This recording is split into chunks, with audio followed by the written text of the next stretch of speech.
besar membeli tali. Tali dibawa ke tengah gurun. Sebelum presentasi, saya mulai. Izinkan saya membawakan pantun. Berangkat ke kantor pakai Honda. Berangkatnya kesorean. Salam sapa untuk semuanya, para penonton sekalian. Assalamualaikum warahmatullahi wabarakatuh. Halo Cik dan Puan, perkenalkan nama saya Adinda Fatimah Zahra. Saya dari Fakultas Matematika dan Ilmu Pengetahuan jurusan Kimia Universitas Riau. Video ini saya buat untuk memenuhi tugas kuliah dari mata kuliah Budaya Melayu Riau dengan dosen pengampu Bapak Dr. M. Rizal M. Tambusai MSI MH. Di video ini kita akan membahas mengenai materi kearifan lokal yang berasal dari salah satu daerah di Riau, yaitu Kabupaten Bengkalis.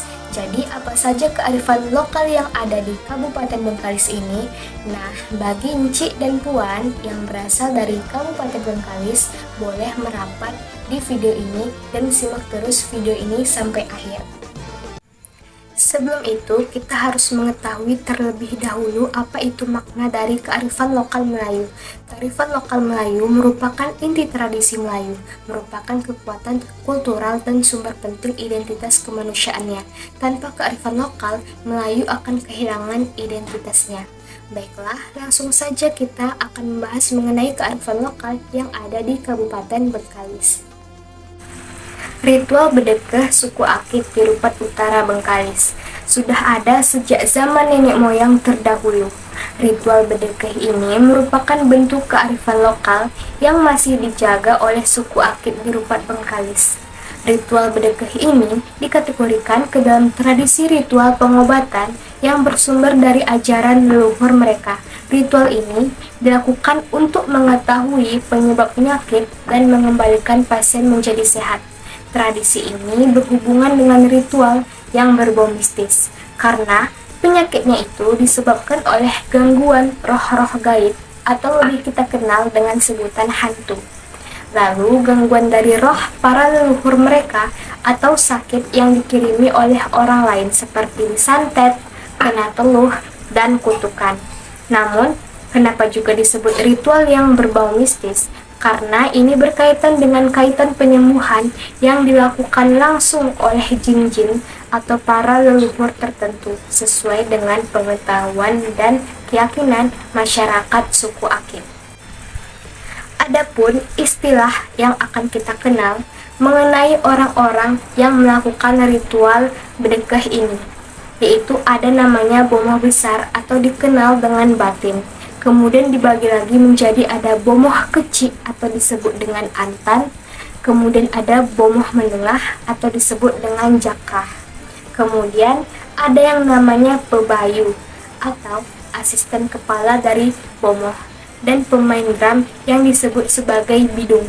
Tugas dari mereka pun berbeda-beda, di mana bomoh kecil ini biasanya menangani urusan penyakit yang ringan. Apabila si antan ini tidak mampu atau sedang berhalangan, akan diserahkan oleh si jakrah. Jika si jakrah ini tidak dapat mengobati pasien, maka akan diambil alih oleh bomoh besar. Tugas pebayu ini bekerja menghias rumah-rumahan atau disebut dengan balai. Batin merupakan pemimpin suku Akit, dan ia yang menentukan tempat dan waktu yang terbaik dalam melaksanakan ritual ini dan mempersiapkan sesaji yang dipersembahkan untuk dewa-dewa leluhur yang akan dipanggil sebagai penolong dalam ritual tersebut. Kemudian si bidung atau pemain drum ini memainkan peranan dalam irama cepat dan lambat diiringi dengan menggerakkan kaki si bomoh. Lalu masyarakat suku Akit diberikan kewajiban membawa beras, kelapa, ayam untuk bekal orang banyak yang ikut dalam pelaksanaan ritual tersebut. Adapun prosedur dalam ritual yang dilakukan oleh bomoh dibagi ke dalam 6 peringkat. Yang pertama yaitu membuat ramuan obat-obatan atau disebut dengan medisin. Yang kedua, memberikan doa berupa pembacaan mantra. Yang ketiga, mengetahui diagnosis penyakit dari pasien. Yang keempat, melakukan persembahan-persembahan. Kemudian, Yang kelima yaitu berkelana atau berkomunikasi dengan roh dewa. Yang keenam, mengembalikan jiwa pasien. Kemudian adapun pelaksanaan upacara ritual. Yang pertama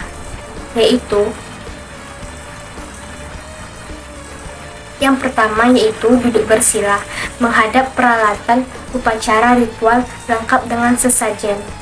Yang kedua, asisten mengambil bahan-bahan untuk mengolesi wajah bomoh dengan ramuan yang terbuat dari kapur sirih, kemudian diaplikasikan ke leher, bahu, dada sampai kaki, dan dioles dengan kapur. Yang ketiga, yaitu melepas baju yang dipakai bomoh, kemudian diganti dengan pakaian khusus dan gelang kerincing dalam ritual pengobatan. Yang keempat, adapun memasang daun-daunan atau disebut dengan kelulusan. Kelulusan ini terbuat dari daun kelapa muda, lalu kelulusan ini disebut suku akhir sebagai pakaian para malaikat. Kemudian yang kelima yaitu adalah menawar bomoh dengan cara mengasapi kembali ibu jari kakinya, tangan dan jari-jarinya, kemudian mengasapi muka dan seluruh tubuhnya dengan asap kemenyan. Yang terakhir yaitu adalah menghadap atau membangunkan untuk mengupayakan agar seluruh yang dihadapi atau yang diminta keikutsertaan dalam pengobatan pada masa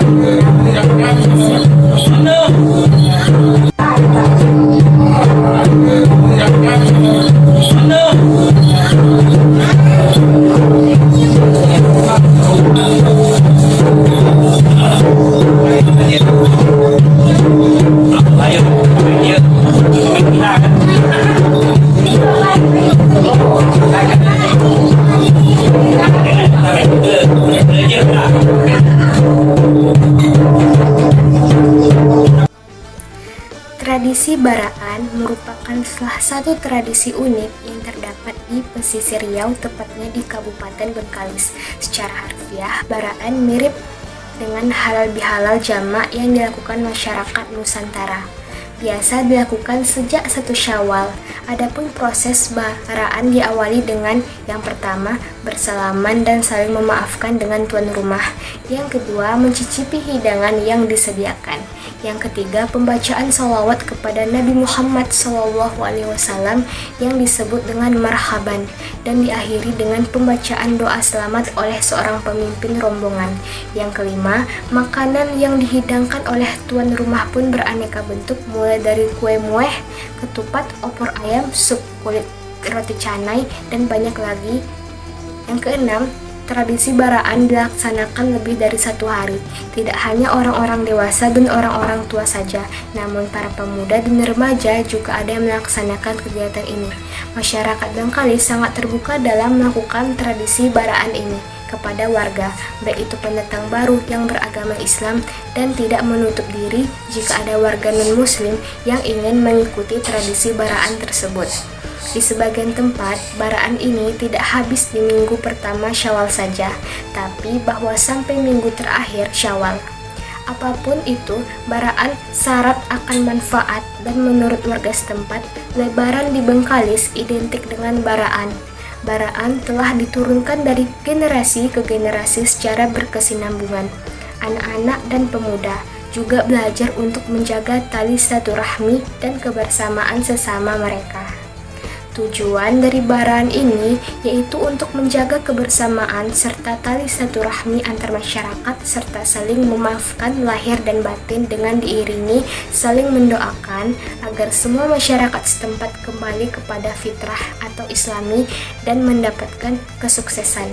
Idealnya, adanya baraan ini mengajarkan kita tetap menghormati orang tua dengan mendatangi rumah mereka dan meminta maaf, khilaf dan dosa.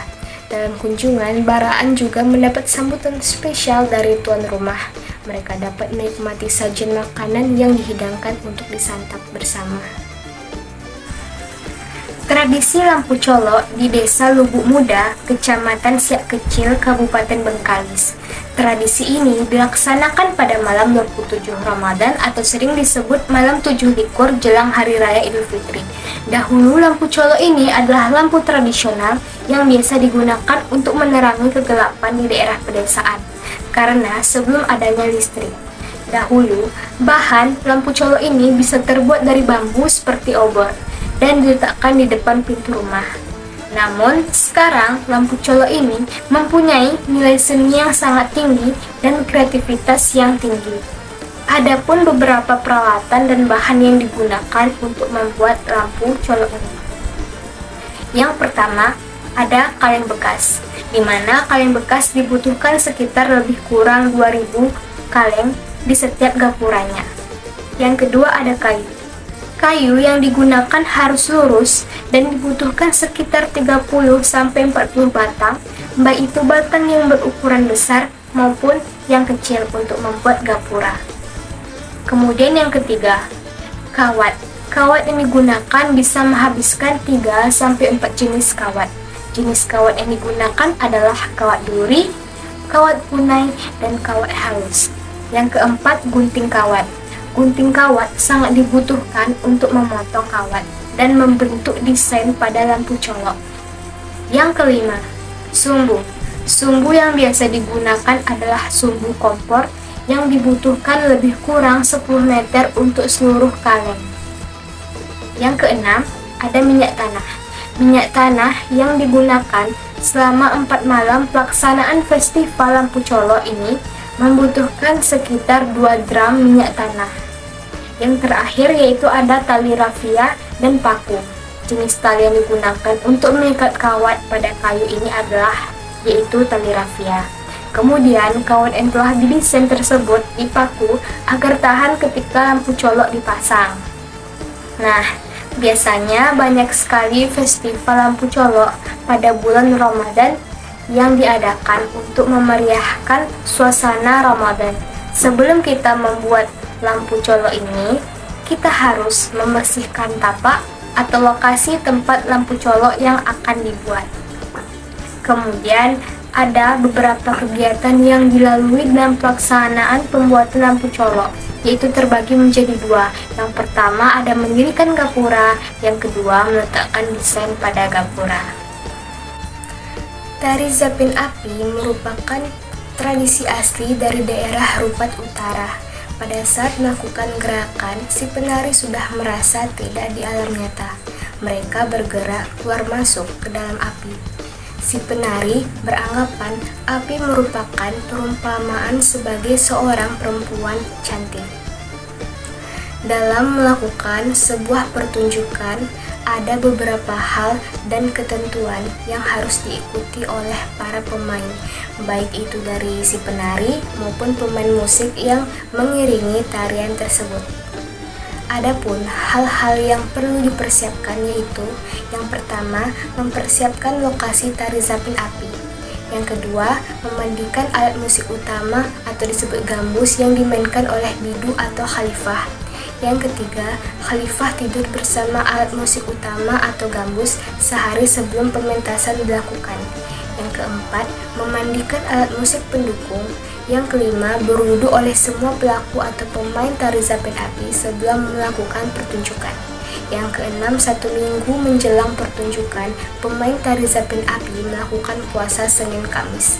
Yang ketujuh, musik Zapin dimainkan oleh bidu atau khalifah, pertanda pertunjukan akan segera dimulai. Yang kedelapan, penari dan pawang mulai masuk ke arena pertunjukan. Yang kesembilan, pementasan tari Zapin Api. Yang ke-10, musik semakin dipercepat. Yang ke-11, petugas penjaga api atau pawang menghidupkan api pada sabut kelapa kering yang sudah disiapkan. Dan yang terakhir, petugas penjaga api atau pawang juga menjaga para penari untuk tidak masuk ke api jika api belum membesar dan mengumpulkan bara api yang berserakan, supaya jangan sampai keluar dari arena permainan dan itu bisa mengenai penonton. Lalu, tari Zapin Api ini ada 3 fungsi, yaitu yang pertama, sebagai sarana ritual, penikmatnya adalah kekuatan-kekuatan yang tak kasat mata. Yang kedua, yaitu sebagai sarana hiburan pribadi, penikmatnya adalah pribadi-pribadi yang melibatkan diri dalam pertunjukan. Yang ketiga, yaitu sebagai presentasi estetis yang perlu pertunjukannya harus dipresentasikan atau disajikan kepada penonton. Lalu musik yang dimainkan untuk mengiringi pertunjukan sabin api merupakan musik yang berkelompok, dalam artian ansambel kecil yang terdiri dari gambus yang berfungsi memainkan melodi pokok dan diiringi dengan dua gendang Melayu, atau biasa disebut juga dengan gendang ronggeng. Dan musik dimainkan dengan tempo lambat, di mana melodi dari gambus ini memainkan rangkaian pola yang repetitif atau pengulangan, sedangkan gendang memainkan pola yang biasa dikenal dengan pola zapping. Permainan kompang berasal daripada kesenian Arab yang berkembang di Kepulauan Indonesia dan yang juga dipengaruhi oleh kesenian Melayu sejak kurun 13 Masehi. Keberadaan musik kompang banyak ditemui di Bengkalis yang tersebar di seluruh desa. Lalu terdapat kelompok-kelompok latihan. Bahkan pada desa tertentu didapat hingga 9 kelompok latihan. Kelompok-kelompok ini terdiri atas kelompok anak-anak, kelompok laki-laki remaja, kelompok laki-laki dewasa, kelompok wanita remaja, dan wanita dewasa.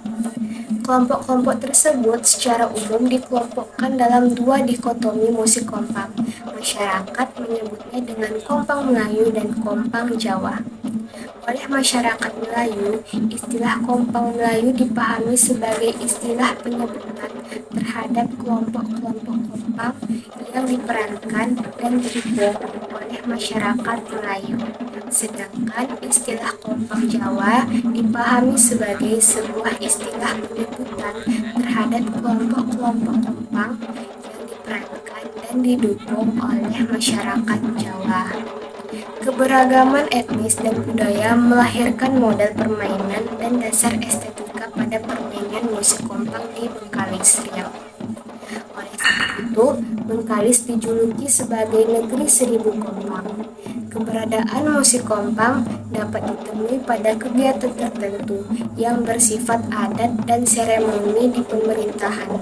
Musik kompang hadir melengkapi dan memeriahkan upacara tepuk tepung tawar, upacara berinai curi, upacara rarak pengantin, upacara turun mandi, mengiringi pencak silat, mengantar kepergian dan menyambut kedatangan jemaah haji, dan menyambutan tamu di pemerintahan.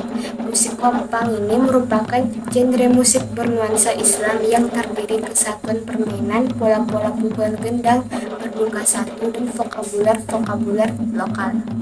Lalu estetika musik kompang duri di Kabupaten Bengkalis sebagai seni tradisi yang lahir dari budaya masyarakat Melayu memiliki estetika Islam dan estetika konvensional Melayu. Makrijal huruf dalam permainan musik kompang memiliki pola-pola pukulan tangan dan pola-pola pukulan naik turun apabila mat. Pengucapan mat yang baik dan benar menentukan keselarasan permainan pola-pola pukulan dan vokabuler vokal. Pada vokabuler vokal, makrijal huruf berfungsi sebagai media mengantarkan imajinasi pemain berada kepada makna teks yang sesungguhnya. Kemudian, pengucapan prinsip-prinsip makrijal huruf menentukan arah imajinasi para pemain. Jika makrijal huruf baik dan benar sesuai dengan hukum tajwid, maka teks dapat dimaknai, imajinasi pemain akan berada pada makna yang sesungguhnya, seolah-olah berada di alam teks. Musik kompang sebagai budaya tradisi masyarakat Melayu berfungsi sebagai hiburan. Pergi belanja ke pasar Senin. Sampai di pasar, beli ayam kalkun dari tanah Melayu. Saya bawakan seuntai melati, syair menuntun. Carilah ilmu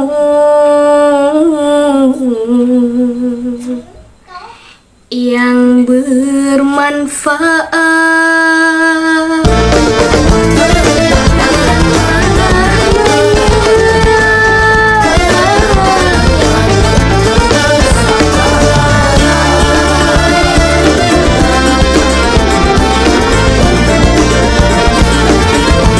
Gunakanlah ilmu secara tepat agar berguna bagi masyarakat. Baiklah, sekian presentasi saya pada video kali ini. Bagi Cik dan Puan yang ingin untuk saya membahas mengenai budaya Melayu Riau yang lainnya, bisa tulis di kolom komentar. Dan jangan lupa like, komen, dan subscribe. Baiklah, sekian. Assalamualaikum warahmatullahi wabarakatuh. Sampai bertemu di video selanjutnya.